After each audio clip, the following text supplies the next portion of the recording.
Pagi, Bu. Gimana? Hari ini masih semangat ya? Semangat. Oke. Sebelum kita memulai pembelajaran pada hari ini, sebaiknya kita mulai dengan doa terlebih dahulu. Tolong salah satu dari kalian untuk memimpin doa. Sebelum dimulai, berdoa mulai. Doa selesai. Ya, oke. Nah, hari ini Ibu sebelum itu akan mengabsensi dulu ya. Kira-kira di sini siapa yang tidak masuk? Titan. Oke, Titan. Sama Dinda Safira. Alasannya kenapa ya? Sakit katanya Bu kemarin. Dia Kalau sering Dinda, sakit. Kalau Dinda Dinda juga iya tadi dia izin. juga Izin. Oke. Di sini masih semangat kan ya semuanya? Semangat. Harus semangat. Anak Semangat. Pak Kupas harus semangat dan kompak. semangat. Ya. Nah, di Semangat. sini ya pasti harus semangat karena Ibu sudah mengajak kalian belajar di luar ruangan atau outdoor untuk memberikan suasana yang baru untuk kalian, pengalaman pembelajaran yang baru untuk kalian. Lebih semangat indoor atau outdoor? Dua-duanya. Dua-duanya, Bu. Dua-duanya lah ya. Ada plus minusnya lah, Bu. Tuh. Pembelajaran sebelumnya tadi siapa? Bu Maharani. Mengajarkan tentang apa nih? Kebijakan Kebijakan moneter, moneter. Wah, kebetulan sekali ya. Ibu akan mengajarkan tentang kebijakan fiskal. fiskal. Saudaranya kebijakan moneter, Ibu. Iya, benar. Sebelum itu, Ibu akan memberikan sebuah video dan kalian harus melihat dan mencerna ya, mencerna isinya tuh apa. Dan itu bersangkutan atau berkaitan dengan materi kebijakan fiskal. Oke. Happy watching. Iya, di bawahin dikit lampu apa.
Pertama-tama Ibu akan membacakan indikator apa saja yang akan kita pelajari pada hari ini.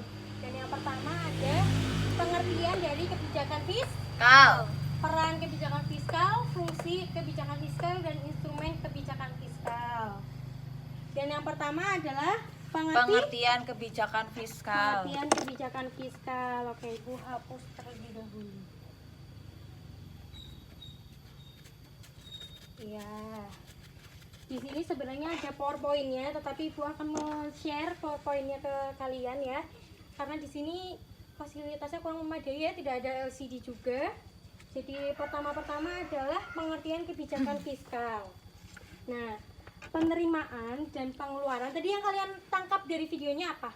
APBN. APBN. APBN itu kepanjangannya apa? Anggaran pendapatan belanja negara.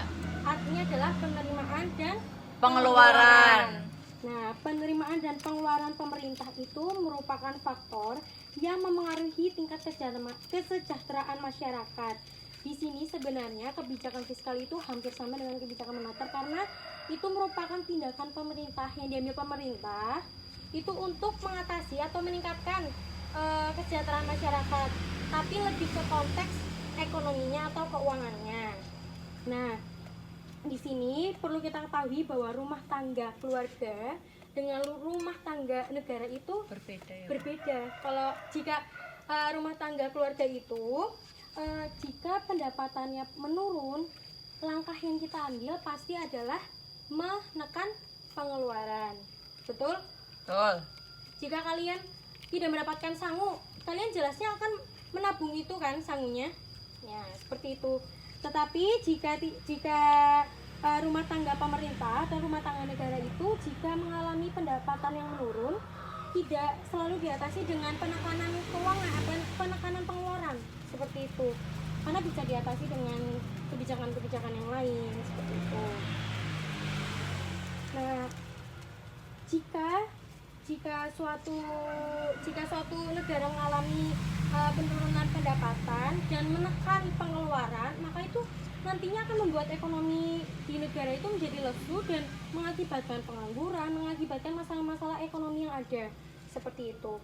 Nah, di sini kebijakan apa yang kira-kira dapat diambil pemerintah di saat penerimaannya itu berkurang? Nah, itu tindakannya menekan juga bisa, tetapi tidak semua kondisi ekonomi itu bisa diatasi dengan menekan keuangan atau menekan Betul. pengeluaran seperti itu. Nah, jadi di sini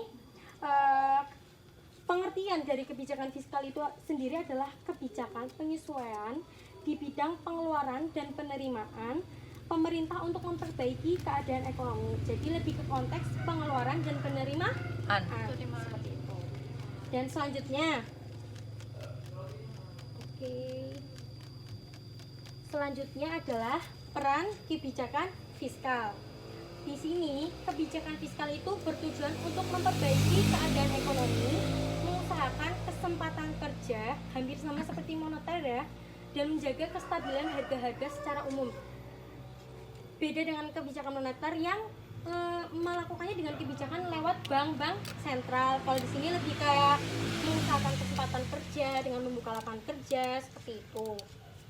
Dengan kata lain di sini juga kebijakan fiskal itu berperan dalam mengusahakan peningkatan kemampuan pemerintah dalam rangka meningkatkan kesejahteraan rakyat dengan cara menyesuaikan pengeluaran dengan penerimaan. Seperti itu. Selanjutnya ada fungsi dari kebijakan fiskal. Fungsi dari kebijakan fiskal itu terbagi menjadi 4. Siapa yang bisa? Mbak Maharani terlebih dahulu ya. Ada alokasi, fungsi distribusi, stabilisasi, dan pembangunan. Iya, pintar sekali. Karena di kelas saya itu ada poin. Poinnya itu saya kasih uang koin 500 dan kalian wajib mengumpulkan dan ditabungkan. Wow, ya. berarti untuk investasi ya Bu Iya, ya? seperti itu. Habis itu diambil lagi. Beri tepuk tangan buat Mbak Maharani ya. Di sini fungsi kebijakan fiskal itu ada 4, yaitu alokasi, distribusi,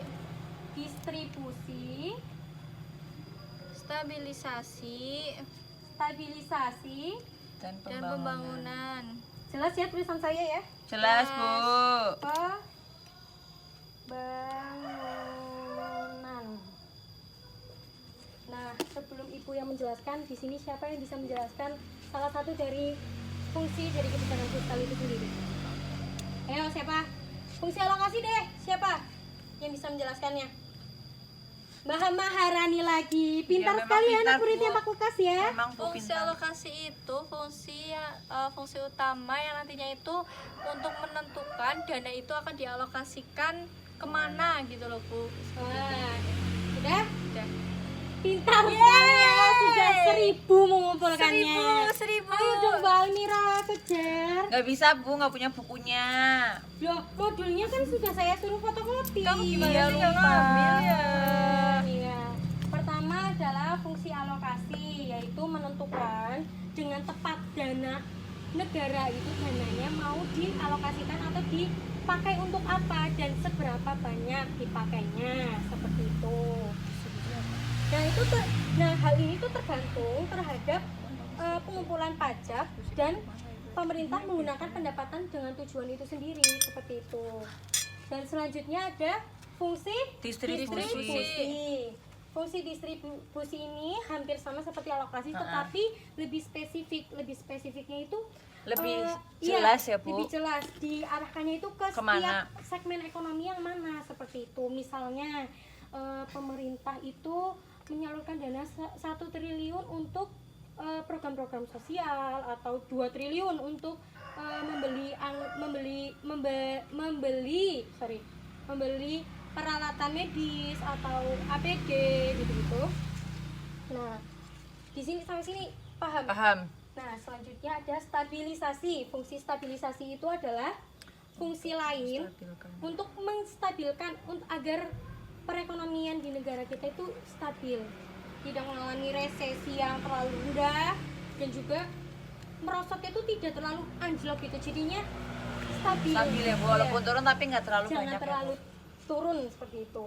Dan yang terakhir adalah pembangunan. Di sini kebijakan fiskal itu untuk menampakkan pertumbuhan ekonomi seperti itu. Jadi untuk tujuannya adalah agar pertumbuhan ekonomi di negara itu bertumbuh selalu gitu. Nah, di sini paham sampai sini? Paham. Jadinya ini Bu hapus dulu. 4 fungsi kebijakan fiskal itu apa saja tadi? Alokasi, distribusi, stabilisasi, dan pembangunan. Nah, oke. Pinter-pinter banget ya. Iya dong Bu. Nah, selanjutnya adalah kita akan membahas yang keempat, yaitu instrumen kebijakan fiskal. Ya, instrumen kebijakan fiskal itu terbagi menjadi 2. Yang udah mengerti ada yang sudah paham? Pajak-pajak apa tuh? Pajak, sistem perpajakan Ah. dengan Politik. Politik Politik. anggaran dan politik anggaran.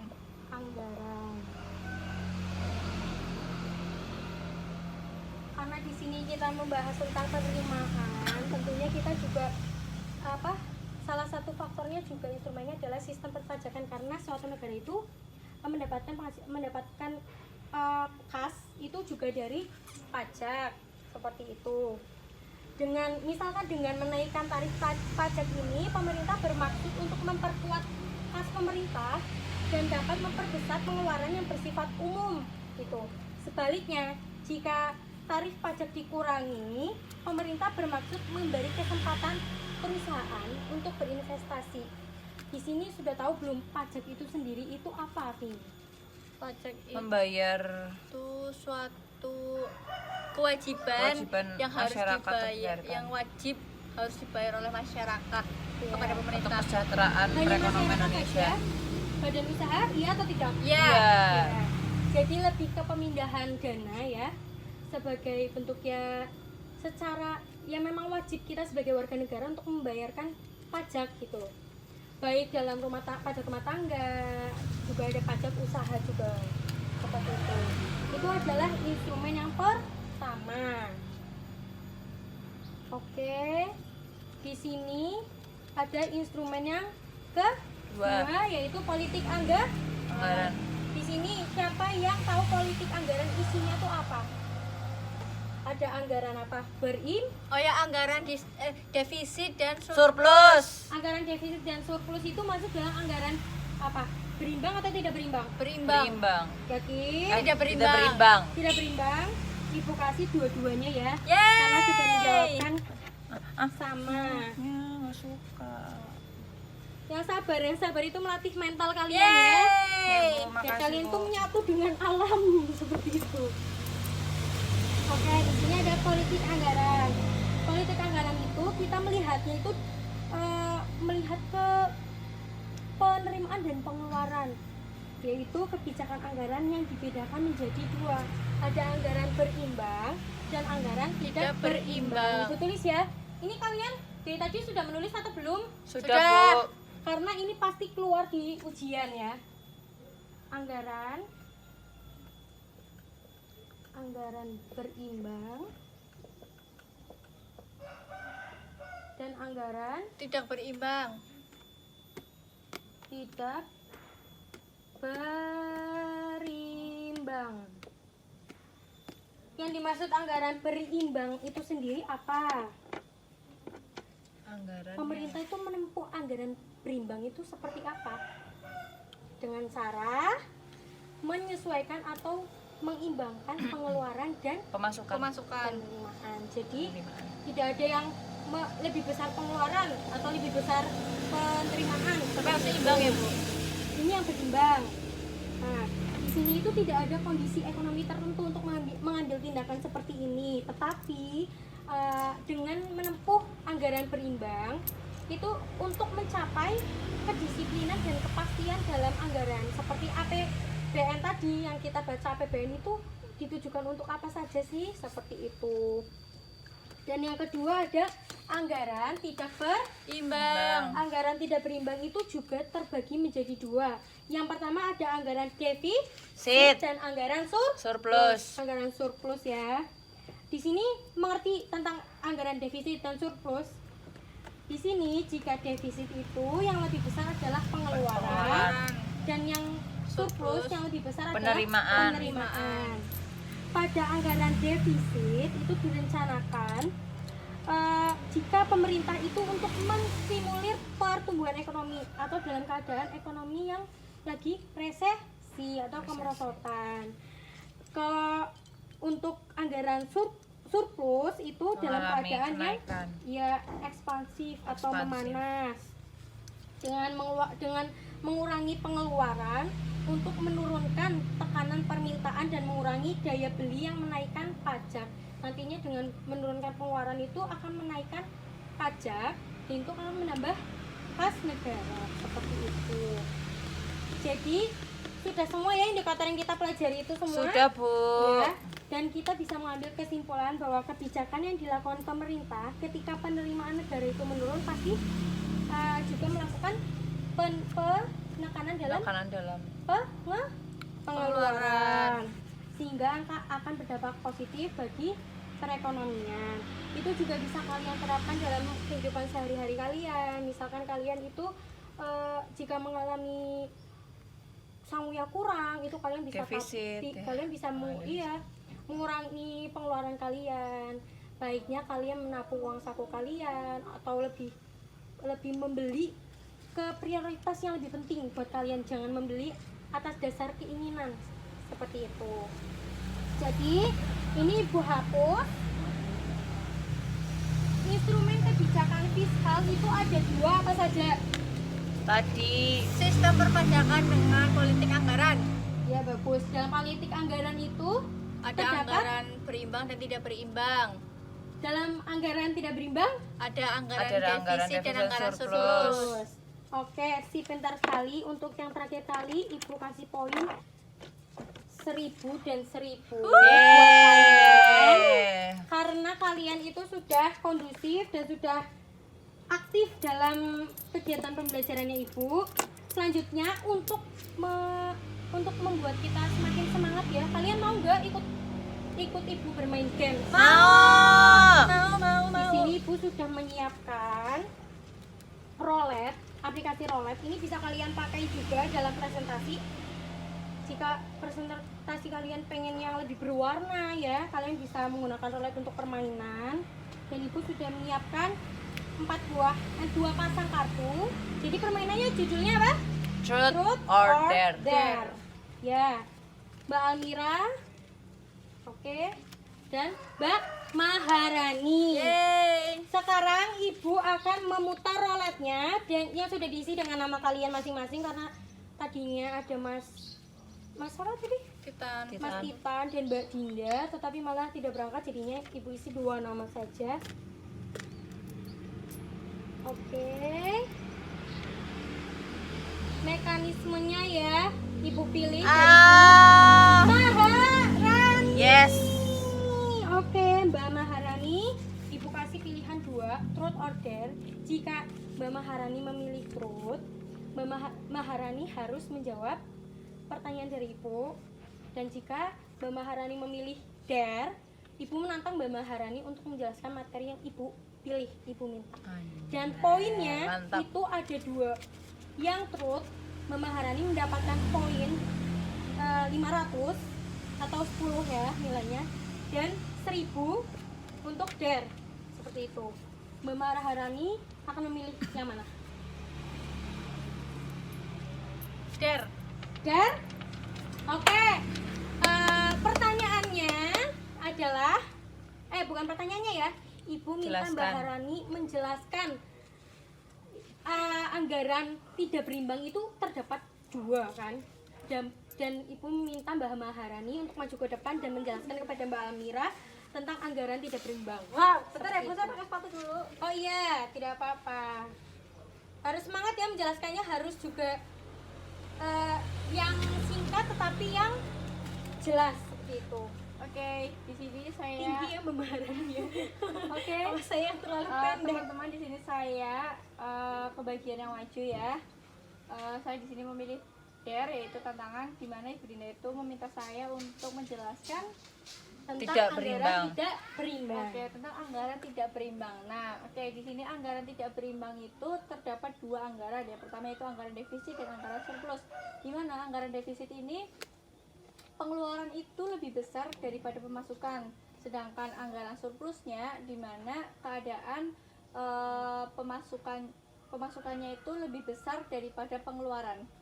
Oke, beri aplaus buat Mbak Maharani ya. Oke, Mbak Maharani langsung saja Ibu kasih snacknya dan juga Ibu kasih poinnya. Yeay, terima kasih. Oke. Yang Aku tuh selanjutnya kalau ya, misalnya mau dare tuh aku nggak tahu penjelasannya gimana. ya itu Ibu sebenarnya yakin ya, pasti Mbak Almira pasti bisa ya.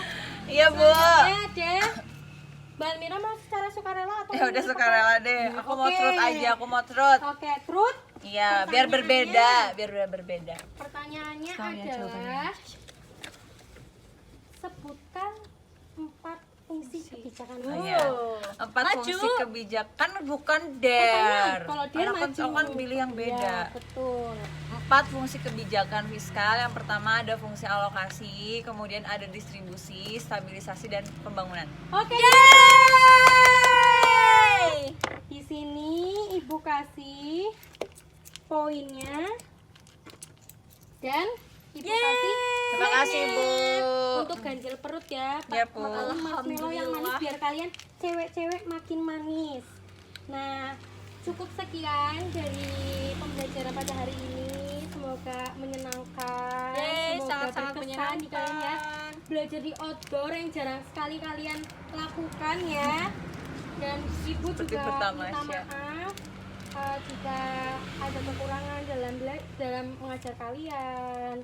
Dan saran Ibu juga sebagai murid kalian harus kondusif, tetap semangat. Semangat Bu. Semangat Bu, Iya. Masya Allah. Tabarakallah.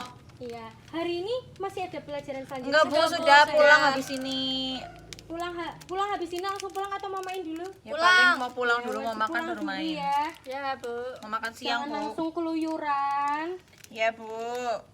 Oke, oh ya, Ibu akan memberikan tugas kepada kalian. Sebaiknya kalian tulis ya. Ya Bu. Yang pertama adalah, oke. Yang pertama, Ibu minta kalian membuat, dikumpulkan minggu depan ya, Ya Bu. membuat peta konsep tentang APBN dan APBD,